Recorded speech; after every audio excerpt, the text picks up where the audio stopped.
Buongiorno e ben ritrovati con una nuova edizione del TG Flash di New Sicilia.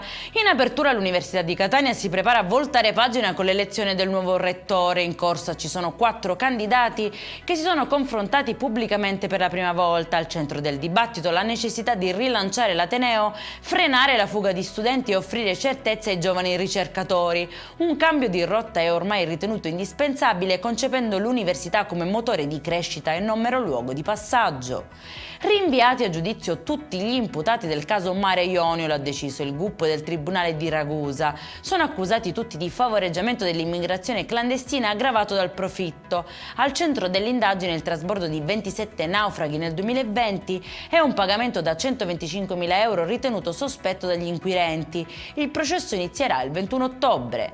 Fermato un 18enne a Catania accusato di porto e detenzione di arma da guerra e ricettazione. L'indagine è scattata dopo il ritrovamento di una pistola mitragliatrice nascosta sul tetto di un edificio nella sua disponibilità. L'arma di esclusivo uso delle forze di polizia era stata rubata nel luglio 2024 dal carcere del capoluogo etneo. Il giovane ora è in custodia cautelare in attesa di processo.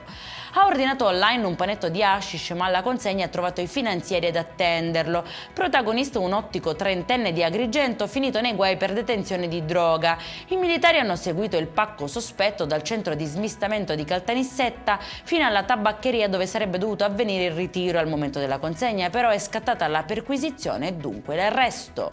È in chiusura singolare episodi a Monreale, nel Palermitano, dove un uomo si è travestito da fantasma per gettare in strada rifiuti violando le regole della raccolta differenziata. Il tentativo di restare anonimo è però fallito. La polizia lo ha identificato grazie alle telecamere di videosorveglianza che lo hanno seguito fino a casa, multa salata per il trasgressore. Per questa edizione è tutto, prossimo appuntamento alle 19:30. Buona giornata!